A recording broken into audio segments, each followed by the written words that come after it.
से भीतर से भी और भीतर, भीतर से भी और भीतर कोई अपना आत्मा का एक स्वरूप है, जो स्वरूप हमारे हृदय के गुप्त कमल में उस सूक्ष्म से भी अति सूक्ष्म स्वरूप में रहते हैं। उसी ऊपर सद्गुरु कबीर साहब कहते हैं कि शब्द शब्द सब को ही कहे, वो तो है शब्द विधेय। तो ये विधेय जो शब्द है ये सबको समझ में नहीं आता है कि क्योंकि ये दिए वाली बात नहीं है, ये तो विधेय वाली बात है। विधेय, हाँ, जो आप लोग जिस आँख से देख रहे हैं अभी, ये देह शरीर को देख रहे हैं जी।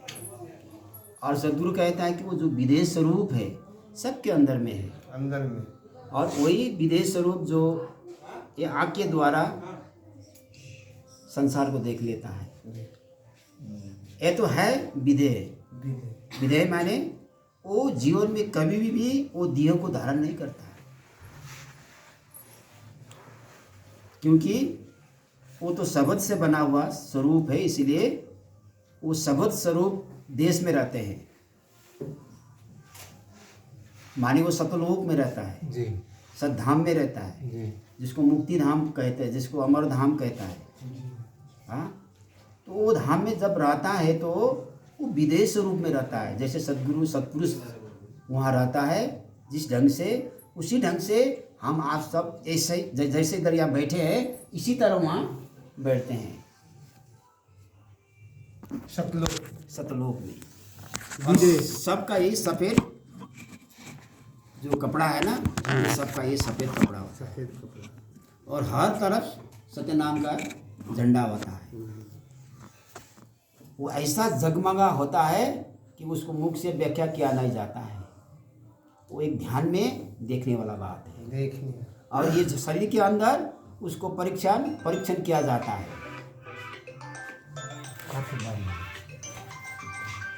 तो सद्गुरु कहता है शब्द शब्द सब कोई कहे, वो तो शब्द विधेय, जीव्या पर आवे नहीं निरख परख कर लिए।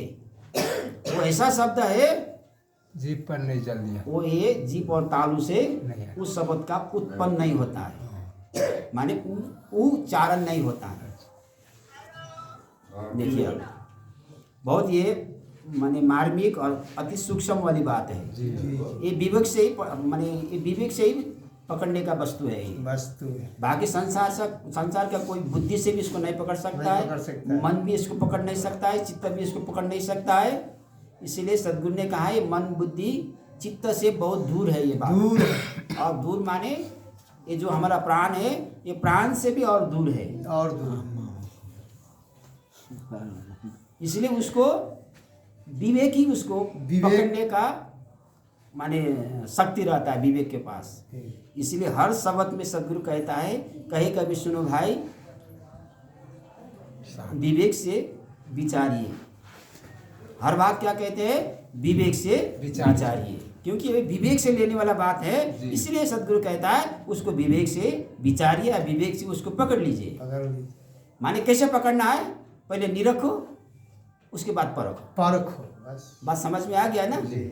क्या करना है, पहले निरखना है और फिर परखना। परखना। तो कैसे निरखने उसको, कैसे निरखने, अंतरात्मा कैसे निरखने उसको, वो देखने वाला बात तो नहीं है। नहीं, ये आँख से दिखाई नहीं देता। नहीं देता, विवेक से दिखाया। आप उसको निरखना माने अंतर नयन से उसको देखना। कैसे देखना उसको, अंतर नयन से उसको देखना। तो अंतर नयन क्या खुलेगा, जब आप बाहर का आँख बंद कर देंगे बंद कर, तब अंतर नयन खुलेगा। तो अंतर नयन जब खुलेगा तो बाहर का नयन बंद हो जाएगा, तब वो खेल फिर अंदर शुरू होने लगता है। शुरू। तो ये बात है, ध्यान का बात है। जो ध्यान करता है, ध्यान माने ध्यान का अर्थ होता है कोई वस्तु में एक चीज से उसको देखना, कोई वस्तु में चित्त एकाग्रता, एक चीज से उसको देखना है। तो अब किसको देखेंगे, देखने वाला वस्तु क्या है, वो तो है नहीं देखने वाला वस्तु। लेकिन एक चीज देखा जाता है हमारे शरीर में, वो है हमारा श्वास, वो हमारा प्राण है। तो उसको आते श्वास और जाते श्वास को महसूस करना है। क्या करना है? उसको महसूस करना है। कैसे करना है? श्वास आ रहा है और श्वास जा रहा है। तो उसको जितना हल्का करेंगे, जितना हल्का करना पड़ता है, एकदम हल्का, ऐसा फीलिंग हो, ऐसा खुद को पता चले मैं सांस नहीं ले रहा हूँ, ऐसा महसूस होना चाहिए। सांस ले रहा हूँ लेकिन सांस नहीं ले रहा। तब क्या होता है? जो हमारा दुख देने वाला जो मन है, जो माने जो बुद्धि है, जो चित्त है, वो धीरे धीरे श्वास में जाएगा। हल्का से पानी की तरह वो श्वास में एक में होने लगता है। जहाँ प्राण के साथ मन बुद्धि चित्त जब उसमें एक में हो जाता है तो वहाँ एक शून्य पैदा होता है। जब शून्य पैदा होता है तो सदगुरु कहता है उस शून्य में जब अपना सुरती चढ़ जाता है, उस समय सदगुरु कहता है जीवा पर आवे नहीं, निरख पर कर ले। बस उसको निरखो और परखो। जब आते जाते श्वास जब नम्र गति को होता है, जब उन्मुनी अवस्था में चला जाता है, तो उस टाइम खुद को क्या पता चलता है? मैं देह नहीं हूँ, यहाँ नहीं हूँ। सही। जब एक बार ये अवस्था आ गया कि सोचो मैं मेरा यहाँ मुक्ति हो गया, क्योंकि ये धीरे धीरे देह से नाता टूटने लगता है। चलते फिरते खाते बैठते सुनते उड़ते आपको प्राकृतिक रूप से श्वास को ही ख्याल आता है, इस शरीर को ख्याल नहीं आता है। तो जब श्वास को ख्याल आता है तो शरीर भूल जाता है। यही एक अंदर घुसने का तरीका है, रास्ता है। तो इसलिए सदगुरु कहते हैं फिर दूसरा शब्द में, रहन तिमिर नासत भयो जब ही भानु उगाए। जैसे रात है अभी, तो सूर्य उदय होता है तो ये रात कहाँ चला जाता है? कहाँ जाता है रात? ये तो भ्रम है, अंधकार, उजियारा। रात इसलिए है यहाँ अभी धूप नहीं है। इसका बात समझ लिया सब? हाँ। क्या समझ लिया बोलो? प्रकाश नहीं है इसलिए रात है। रात तो किधर है? रात तो नहीं है। रात तो है नहीं। रात कहाँ पर है? प्रकाश ओझल हो जाता है, इसके लिए दिखाई नहीं देने के कारण रात हो रात है। हाँ। रात ही एक भ्रम और है। जब फिर ये धीरे धीरे प्रकाश आता है तो ये ओझल हो जाता है, तो दिन में तो रात कहाँ जाके समा जाता है?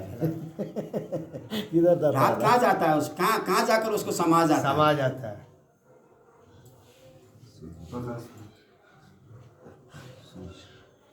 वो जाकर कहाँ समाता है? सूर्य में समा जाता है। सूर्य माने ज्ञान हो गया ना, रात माने अज्ञान। जैसे ज्ञान होते जाएगा अज्ञान मिटते जाएगा। रातों में तो रात दिन ही नजर आए। देखिए ये बड़ा एक समझने वाली बात है। ये अति सूक्ष्म होने के कारण ये किसी को पकड़ में नहीं आता है। जिसका विवेक खुल गया वो पकड़ ले। पार उतर गया। तो दूसरा साखी में सदगुरु कहता है, रैन तिमिर नासत भयो जब ही भानु उगाए, सार शब्द के जानते कर्म भर्म मिट जाए। जैसे सार शब्द का अनुभव हो जाता है, जैसे पापी क्यों ना हो, जैसे पुण्य क्यों ना हो, एक चिरंगी आग सारा जंगल को जला देता है। तो ना माने उसमें ना पाप रहता है और ना पुण्य रहता है। जैसे चिरंगिनी पैदा होते ही जंगल को जला देता है, वैसे ही नाम प्रकट होते ही हमारा अच्छे संस्कार और जो बुरा संस्कार या अच्छे कर्म या बुरा जो कर्म है उसी में मिट जाता है। और अच्छा कर्म भी नहीं रहता है, बुरा कर्म भी नहीं रहता है। इसलिए यहाँ भी हम नहीं रहते हैं, तुरंत सतलोक चला जाता है, क्योंकि यहाँ दो ही कर्म नहीं होने के कारण यहाँ रहने का अधिकार भी नहीं रहता है। तो बात समझ में आ गया ना? कब तक रहेंगे? जब हमारा साथ में पाप और पुण्य रहता है। जब तक भानु उदय नहीं होता है, माने सार शब्द का ज्ञान नहीं होता है, तब तक यहाँ रहना पड़ता है। देखो बात सिंपल है, जिस दिन ज्ञान हो गया उस दिन यहाँ रहने का कोई जरूरत नहीं। नहीं है, चला जाएंगे जहाँ से आया वहाँ वहाँ चला जाएंगे। जाएंगे। वहाँ जाने में कोई समय नहीं लगता है। समय कहीं नहीं, कभी एकदम क्षण पर में चला जाए। सदगुरु कहता है, मैं कबीर बिचौलो नहीं, शब्द मोर समरथ, ताए लोग पठाऊं जो चढ़े शब्द की रात। शब्द को जानो, ये जब मैं बोल रहा हूँ इसका शब्द नहीं कहता है, इसका वाणी कहता है। शब्द दूसरा चीज होता है। शब्द से ही वाणी उतरता है बाहर। मेरा अंदर शब्द है तो वाणी निकल रहा है। जो वाणी है इसको शब्द नहीं कहता है, ये तो वाणी है।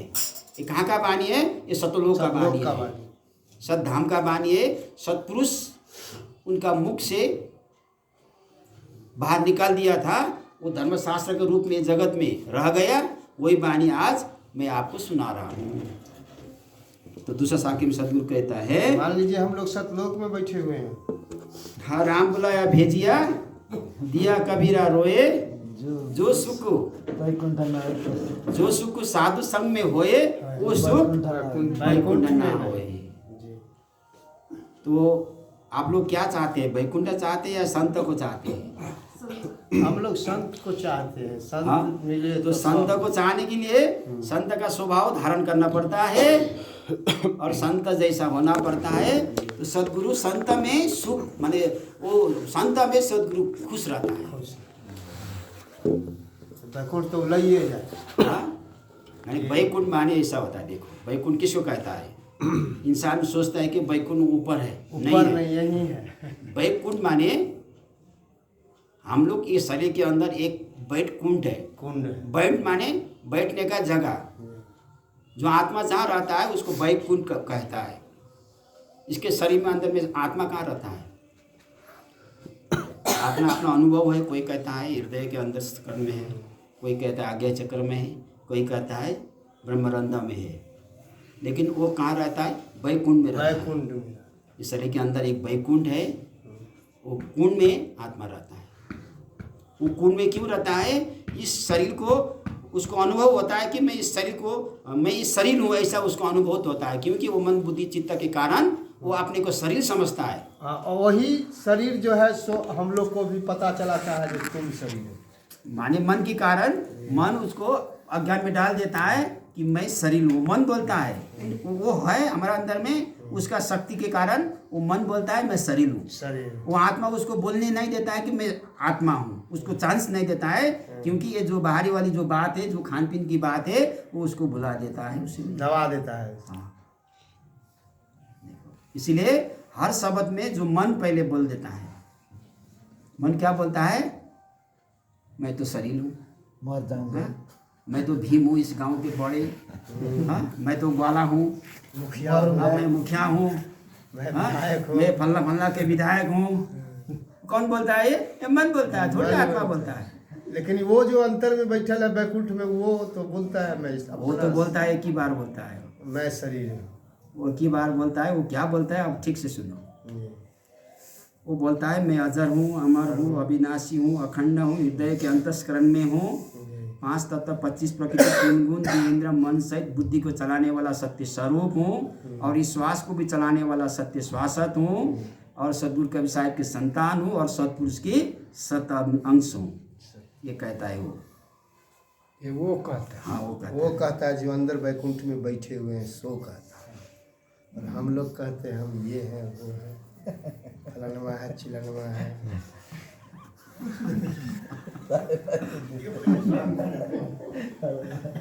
आत्मा क्या कहता है? मैं अजर हूँ, अमर हूँ, अविनाशी हूँ, अखंड हूँ, हृदय का अंतस्करण में हूँ, 5 तत्व 25 प्रकृति 3 गुण 3 इंद्र मन से बुद्धि को चलाने वाला सत्य स्वरूप हूँ, और इस श्वास को भी चलाने वाला सत्य श्वासत हूँ, सदगुरु कबीर साहिब के संतान हूँ, और सतपुरुष को सतांश हूँ।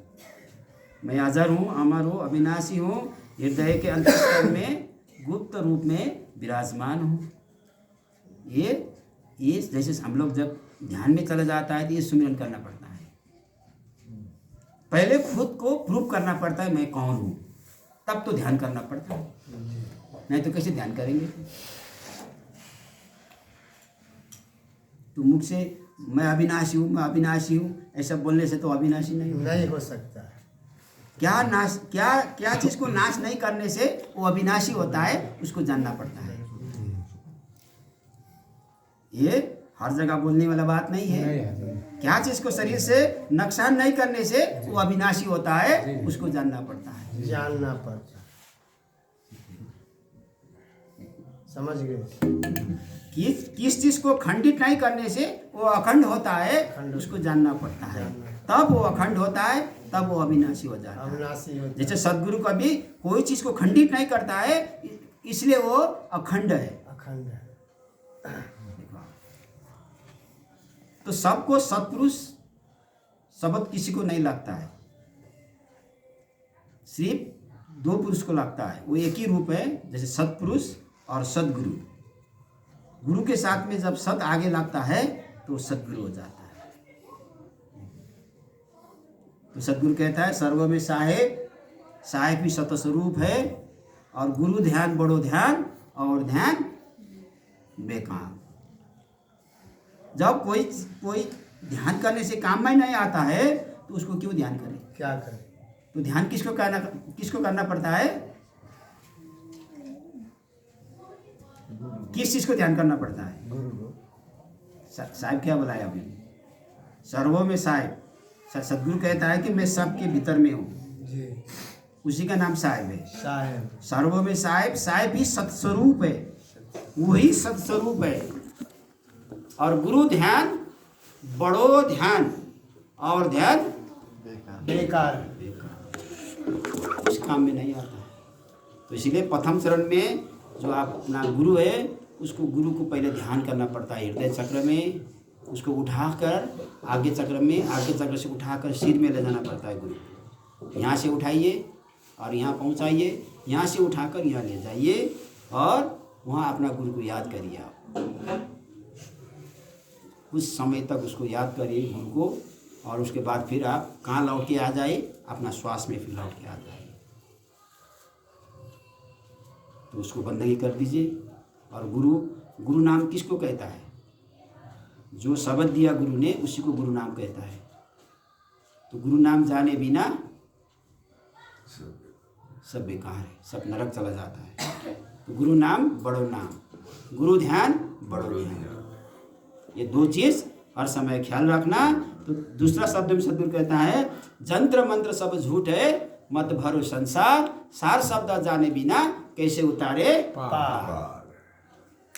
तो लाखों मंत्र जान लिया, अगर सार शब्द को ज्ञान नहीं हुआ तो फिर पार कैसे उतारेंगे? तो कहाँ से पार उतारना है, इसको ज्ञान होना पड़ता है। ये भावसागर जो बोलता है, ये जो भावसागर, ये भावसागर नहीं है जो आप लोग जो 7 दीप 9 खंड का जो 21 ब्रह्मांड का जो संसार है, ये भावसागर नहीं है। नहीं है। भावसागर इससे भी बड़ा है। देखो, वो सब इंसान अपने छाती में लेकर चल रहा है, शरीर में। भावसागर कहता है मन को। मन से पार होना पड़ता है, इसी को भावसागर कहता है। क्योंकि ये मन जब भी देखो गलत करना चाहता है। सही है। गलत चीज़ खिला देता है, वो पहले वो गलत चीज़ उसको खिला देता है, फिर बाद में वो बोलता है तुमने गलत चीज़ खाया, बोलता है। फिर देखो, पहले वो डुबाता है, फिर वो समझाता है तू खाया ना, अब तू नरक चला जाएगा, बोलेगा। तो आदमी छटपटाता है। हाँ, तो वो आपका शत्रु है या मित्र है? शत्रु। हाँ, शत्रु है। तो जब मन बोलता है कि तुम एक मारो, मन बोलता है एक मारो, सही बात। हाँ, जब मार लेते हैं तो फिर टेंशन होता है, अरे बाप। अब आत्मा बोलता है भीतर से एक ही बार बोलता है, आत्मा एक ही बार बोलता है मत मारो।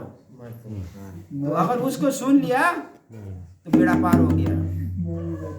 अगर उसको नहीं सुना, दोबारा मन कहता है फिर एक मारो ना, फिर तू मारते आया है, अब क्यों नहीं मारता है? अब कोई नहीं देखेगा, कौन देखेगा? यहाँ कोई है नहीं खेत के बीच में, तो बीड़ी खाया या गांजा खाया, भांग खाया, कौन देखेगा? मन भीतर से कहता है, कान सुन लेता है, लेकिन देखने वाला देख लिया है। कौन देखता है? उसी का आत्मा देख रहा है, उसको धिकार रहा है। आज तू नरक जाएगा तो मेरे को भी लेके जाएगा, बोल रहा है। आप भीतर से देखो, आप तो मन नरक जाएगा तो किसको लेके जाएगा? हाँ, शरीर को ले गया, अरे कहाँ शरीर को ले, शरीर तो ही तो शरीर तो छोड़ जाता है। आत्मा को लेके जाएगा। हाँ मन के कारण आत्मा भी फंस जाता है जहाँ 84 योनि में फेरा लगाता है आप, देखो कितना दुख है। हाँ और जबकि 1 सेकंड का खेल है, आजीवन भर भटकैत रह 84 में फेरा लगा दिया, है ना। तनिए सहल तो चल जाएगा आराम से, आवागमन मिट जाएगा। मिट जाइए।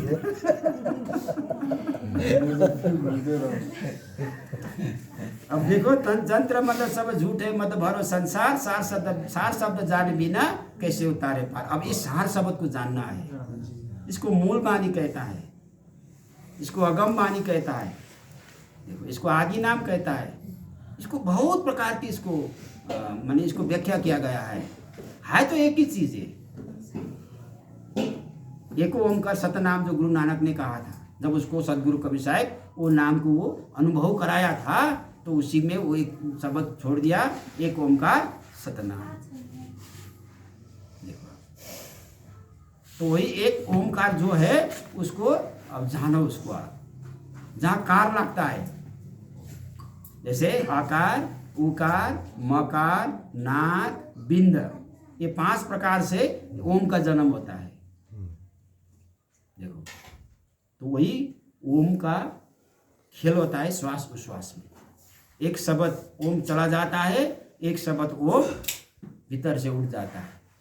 देखो इस शरीर के अंदर में ऐसा एक शब्द है जो बाहर से आता है, वो शब्द को छो लेता है, वो छोने के बाद तुरंत वो शब्द दूसरा रूप लेता है तो बाहर निकल जाता है।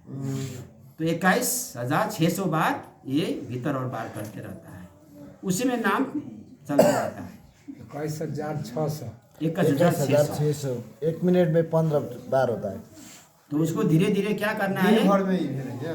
24 घंटे 24 घंटे में 24 घंटे में 21,600 24 या जैसे एक 24 घंटे में जो 21,600 श्वास जब हम लेते हैं देते हैं, जी चिन्ह बोलो इसमें लेते हैं देते हैं, उसको धीरे धीरे जैसे 21,600 हो गया ना, जी तो आप ध्यान करिए 21,600 की जगह में 21,590 कर दीजिए, 10 श्वास उसको बचा लीजिए।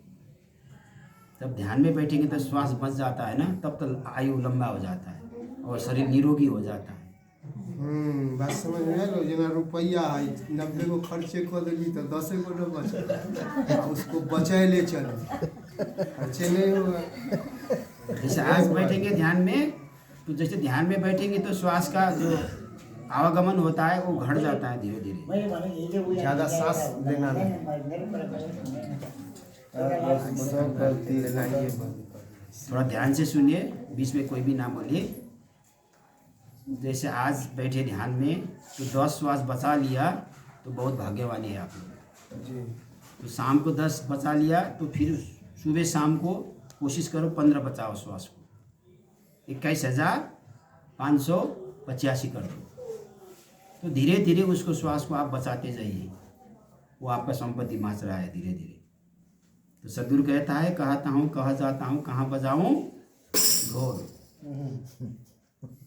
कहता हूँ कहाँ जाता हूँ कहाँ बजाऊँ ढोल, एक श्वास खाली गया 3 लोग का मोल। तो सोचो आपका एक श्वास का मोल कितना है, 3 लोग का 3 लोग का मोल, एक श्वास में 3 लोग का मोल है। तो फिर एक श्वास में 3 लोग का मोल है तो 21,000 श्वास को 3 लोग का मोल उसमें हिसाब करिए तो आप कितना तक हो जाएगा। गुरुदेव ध्यान से न वो श्वास बचेगा, ध्यान से बचेगा, और कोई तो दूसरा रास्ता नहीं है, हाँ। ध्यान से बचेगा। जैसे आपके पास 1,000 रुपये है, जब आप ध्यान में रखेंगे मेरे पास 1,000 है, आज दिन भर में मैं कोशिश करता हूँ इसको हम नहीं टूटाएंगे। ध्यान में रखे ना आपने, कोशिश करता हूँ इसको 1,020 ही बना लेंगे। तो ध्यान में रखेंगे तो 1,020 हो जाएगा, अगर ध्यान में नहीं रखेंगे तो 980 रुपये हो जाएगा। हाँ, 2 सिगरेट के तो दाम है। तो बात क्या किस में आ गया, तो 20 रुपये का 2 पुरिया ले लिया जी जी तो 980 हो गया। हाँ, तो मन से सोचो 2 पुरिया मन से खरीदेंगे और 20 रुपये में इसमें डाल देंगे पुरिया का तो 1020 हो जाएगा। 1020 हो जाएगा। अब देखो पढ़ाने का तरीका, तो उसमें क्या करेंगे, ध्यान लगाएंगे तो ध्यान लगाने से धन बढ़ जाता है, जी तो ध्यान नहीं लगाएंगे तो ध्यान घट जाता है। ध से धन, ध से ध्यान। हाँ ध्यान कीजिए धन बचेगा, हाँ, ध्यान नहीं कीजिएगा धन धन जाएगा। देखो आप इतना समझदारी है, हम बोलते जाएंगे आप उसको पकड़ते जाना है। तो याद करिए वो बात को, मैं जो बोल रहा हूँ मेरे द्वारा जो सदगुरु बोल रहा है ये आपके आत्मा को थोड़ा शरीर से उठा रहा है, उठा रहा है। ऊपर ले जा रहा जी है। जी, गिरल सब गिरल है। मन के कारण आत्मा गिर जाता है, इसलिए आदमी हार जाता है। मन के कारण हारने से मन के हारे हार हो जाता है, और गुरु वाणी से मन को जीतने लगता है। तो माने जब मन से जीत लेता है, मन के जीते जीत हो जाता है, और वो मन के ना जानने के कारण मन ही उसके लिए बंधन हो जाता है।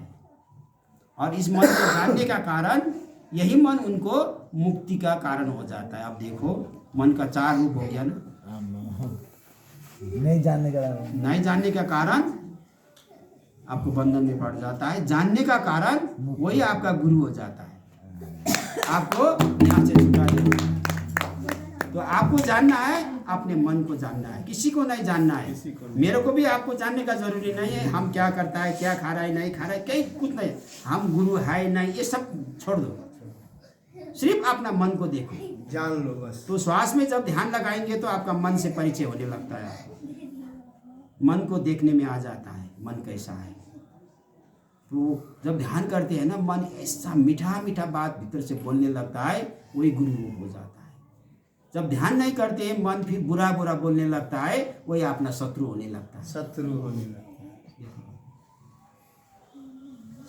है। देखो, और अच्छा हो या बुरा हो, सुनने वाला यही कान है। आप देखो, यही कान है सुनने वाला, और उसको सदगुरु पहले से बता दिया। तो तुम्हारे अंदर में अच्छा बुरा जो बोल रहा है उसको निरखो और परखो। या बताया कि नहीं बताया, निरख परख के ले ही, इसी चीज को निरख परख के लेना पड़ता है। अच्छा बोल रहा है या बुरा बोल रहा है, उसको निरखो परखो, अच्छा है तो धारण करो, बुरा है तो उसको छोड़। तो कितना सहज बात है, देखो कितना सहज है, अपना भीतर की बात है। कोई बाहर वाले कोई उसको जानता ही नहीं है। तो मेरा गुरु तो मैं हूँ, थोड़ी मेरा दूसरा गुरु है। आप लोग भ्रम में रहता है कि ये मेरा गुरु है, थोड़ी है मैं आपका गुरु है। मैं तो किसी का गुरु नहीं है और ना किसी का चेला है। सदगुरु कहता है मन गुरु चित्त चेला। मन कौन है? गुरु है, और चित्त चेला। फिर मैं कहाँ गुरु हो गया आप लोग का? तो ना जानने के कारण वो दूसरे को गुरु बोलता है, जानने से उसका मन गुरु हो जाता है, मन गुरु और चित्ता चला होता है। अब देखो दूसरा साखी में सदगुरु कहता है, अब इतना अच्छा बात बोलते हैं सदगुरु, अब इसको क्या करना है, अब इस साखी से हम आपको समझाते हैं। शब्द खोजी मन बस करे, सहज योग है ये। अब इतना सहज बात बता दिया। सदगुरु क्या कर रहा है? शब्द को खोज करो, जो तुम्हारे अंदर जो शब्द है उसको कोई गुरु के माध्यम से उसको खोज करो। शब्द खोजी मन बस करो। ऐसा शब्द हमारे अंदर में है, उसको पता चलने से मन बस में हो जाता है, मन का कुछ चलता ही नहीं। वही साखी सदगुरु बोलते हैं, शब्द खोजी मन बस करे, सहज योग है ये। यही सबसे सहज योग है। योग है। तो मन से भीतर में जाइए, मन को जो चलाने वाला है उसको पता कर लीजिए। जब उसको पता कर लेंगे तो मन बस में आ जाता है।